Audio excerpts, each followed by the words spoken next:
It's the radio guy, Mike Prince, and welcome back to the Brazos Valley Schools Credit Union Hotline, where we'll be going over our Friday night football results in Waller County, Texas. Rough night for all the connected schools within the area.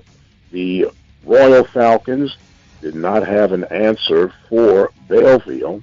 Rose Hill Christian Eagle, Hempstead, and Waller all fall short over the weekend. But nonetheless, another week will arrive, and they'll strap up and do it all over again. We're going to take a quick break, and when we come back, we'll have on the line with us none other than Gene Johnson, head football coach of the Waller Bulldogs. You're listening to the Open Mic Broadcast Network, the voice of student athletics. The Open Mic Broadcast Network would like to take this time to recognize its sponsors and underwriters: Attorney Lee Van Richardson, Brazos Valley Schools Credit Union, Prairie View Athletic Club, Temple of Refuge Ministries, Reflections Paint and Body Shop, Helping Hands Lawn Service, the Hotline Press newspaper of Hempstead, Texas, Diva Skin Conditioner, Purple Drip Daiquiri and Grill. For more information on how you can become an underwriter or a sponsor here at the Open Mic Broadcast Network, our number to call is 832-213-8824. Serving the community through faith and athletics. The Open Mic Broadcast Network, Prairie View, Texas. And welcome back to the Brazos Valley Schools Credit Union Hotline. We have on the line with us head football coach of the Waller Bulldogs. Rough night for the Bulldogs, falling short to New Caney by the score of 38-17. Here with a recap is Coach Gene Johnson. How are you today, Coach? Doing well. All right. Rough night, 38-17, as we mentioned, was the final score. If you could, sir, give us a recap on how the night went. Sure. I just guess the overall night just kind of led to a lot of heartbreak. That was a really, really big game for us, our program. That was our kind of playoff elimination game. If we could have won that, we kept ourselves alive for the hopes to get the playoffs, and obviously losing that kind of knocked us out of mathematical contention for a playoff spot.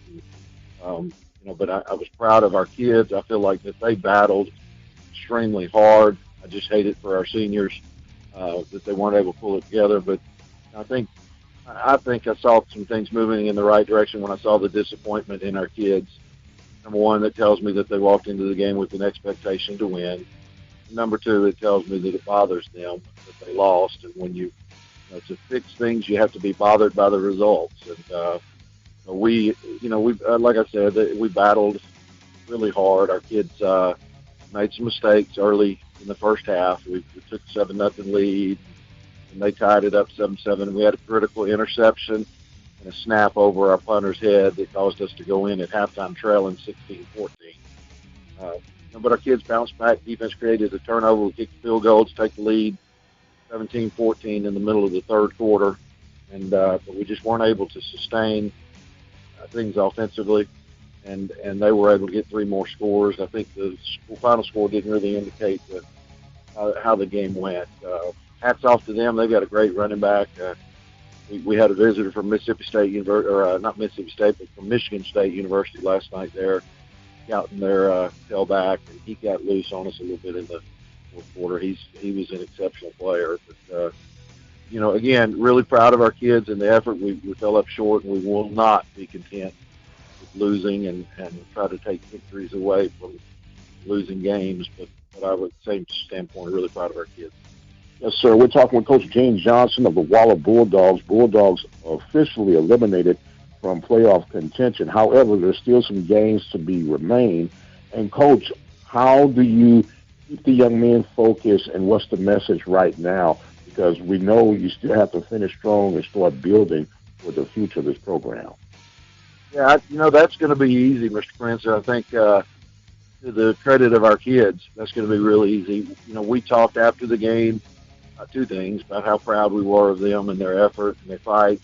And then the second thing was we talked about of just finishing this out and doing this thing the right way. And our seniors seem really intent on, not so to speak, turning the pads in early, but to stay focused and to stay on our task. One of our big mantras, I'm sure I've said it on the show another weekend, but is to do your best in every situation that we're in.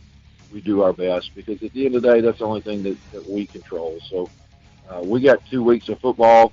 Our seniors are very intent on showing our younger guys, what it looks like to work and stay on the grind and continue pushing and continue fighting. And I think it's going to be an easy 2 weeks, because I think our kids are showing so much character. But it's not going to be hard to get them charged up and ready to go to work. So the next opponent on the list would be Bryan College Station, correct? That's correct. Okay, and we know they're not very good. I think they're only like number 2 in the state or something. Right, just a small task, nothing major, right? Yep. So with that being said, Coach, 2 weeks remaining in the season, that is officially eliminated Bulldogs from playoff contention. Do you now start looking toward the future of possibly bringing up some players from junior varsity to see how they handle the Friday Night Lights, or do you just continue to work with what you have? Well, unfortunately, that has already happened, mainly due to some injuries.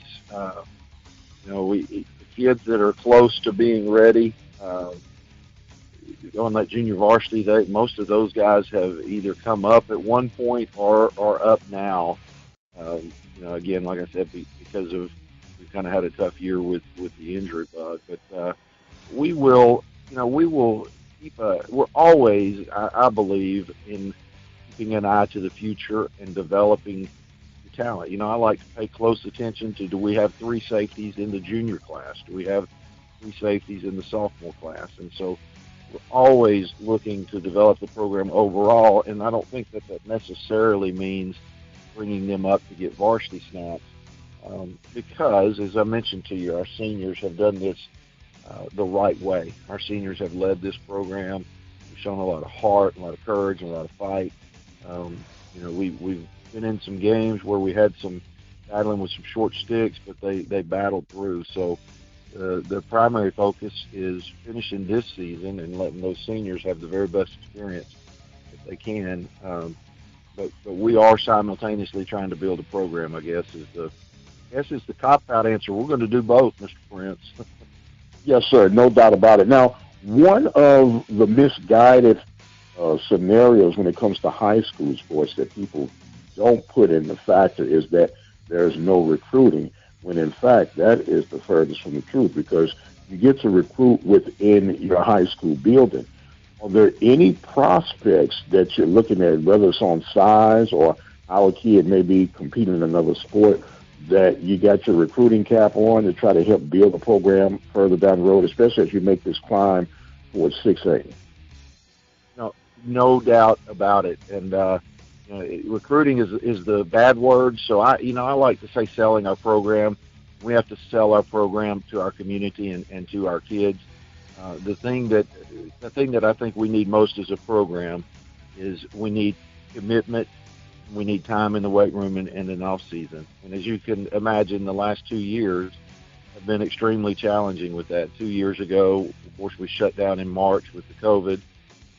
And then this past year, there were a lot of kids that opted for online school. We got booted out of the field house and had to have our off season under the visitor side of the bleachers and under the stadium. So there have been some hurdles to an off season, and I think to have a successful football player, you need to have a kid that has come on in January, got in that weight room, lifted weights intently, gone through spring training, come in the summer. So, kids that we want to get out and get those numbers up, as you mentioned, that needs to happen in January. Those kids, sometimes we get a little bit caught up in thinking football season is August to November. And, we've got to get out and sell that program and get some guys that are willing to come in there and learn how to fight through an off-season program. But, again, as I talked to you, having that depth in every class is going to be so critical to us for moving into this 6A venture. We need to have 3 safeties in every class. We need to have 3 corners in every class. We need to have 8 offensive linemen in every class. And, you get that through building numbers. And I believe, like you said, recruiting or selling our program is an important piece of that. Yes, sir. Now, since recruiting is the dirty word, sell your program right now. You got 14, 15-year-old, and, of course, their parents involved. Here's your opportunity for your elevator pitch to sell your program, sir, and the floor is yours. Yeah. I think just in selling the program is that I like to tell a freshman when they're coming in, this will be the hardest thing that you've ever done in your life, without the shadow of a doubt.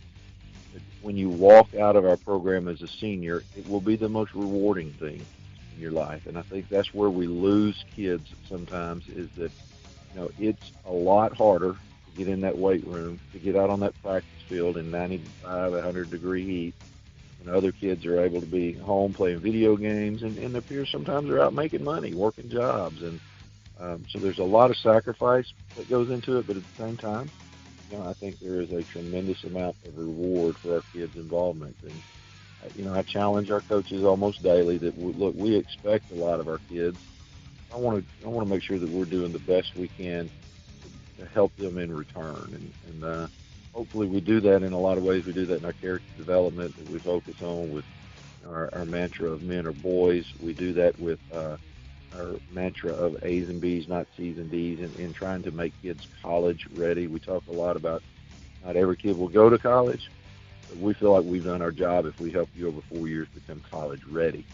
And if you have better options in college, then great. But at least we have, if you lay a platform of A's and B's and not C's and D's, and gotten you ready to get into a college if you want to go there. So I think that's just the probably the biggest selling points is, look, we have a very rewarding opportunity to offer you.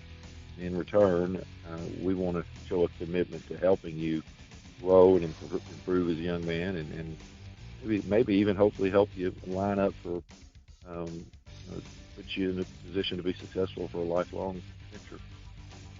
Sounds good enough to me, Coach. Only deal is I don't have any more children eligible to play. Well, did I tell you, do you want to play? Can I get you to join? Look, the mind would be willing, but the old bones would probably say, hey, what you doing out here on this field? But I tell you what, we'll keep doing the right things and keep making sure that we put our best foot forward. And guess what? This too shall pass, my friend. I want to thank you for the commitment. Thank you for the tedious small vines that you keep taking care of, because it's those small things that lead to bigger and better things. And as we mentioned, this can only be up from here. So keep the guys encouraged, keep motivated, and as always, we're going to say, go Bulldogs. Go Dogs. All right, Coach Gene Johnson of the Waller Bulldogs, 2 weeks remaining, and 2 weeks, as they say, to right the ship. Coach, we thank you for joining in with us, and as always, keep the guys on the grind, keep the guys on the focus. We're going to take us a break, and we'll be back with more today's episode. The station designed with you in mind, serving the community through faith and athletics, the Open Mic Broadcast Network, Prairie View, Texas.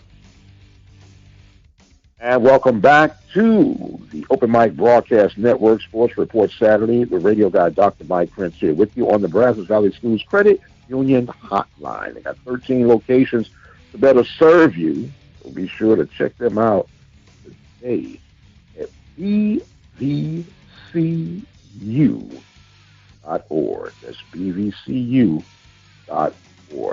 Well, as we heard from Coach Gene Johnson, 2 weeks remaining in the high school season, and the Bulldogs, the Bobcats, the Falcons, and the Eagles of Rose Hill Christian are going to strap up their chin straps a little bit tighter and to finish on a positive note if they can.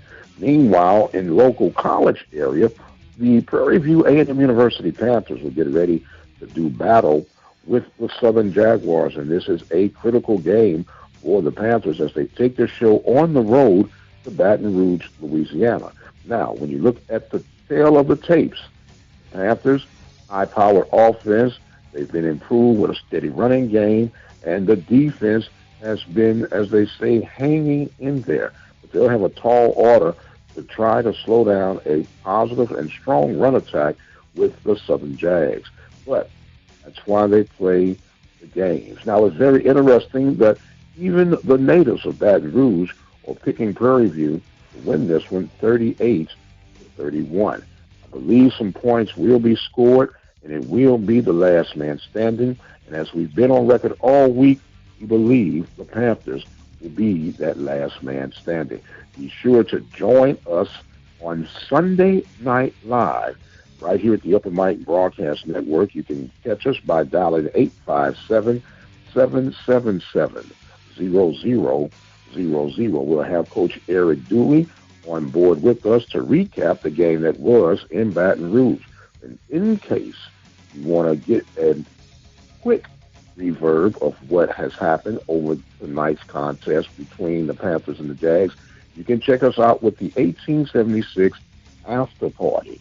We'll come on approximately 15 to 30 minutes at the conclusion of the game, give a quick recap as we set the table for Sunday night, 6 p.m. Central Standard Time. I want to thank you guys so much for joining in with us. Of course, I am the radio guy, Dr. Mike Prince, serving the community through faith and athletics. And until the next time, you guys be blessed. We'll see you on the other side.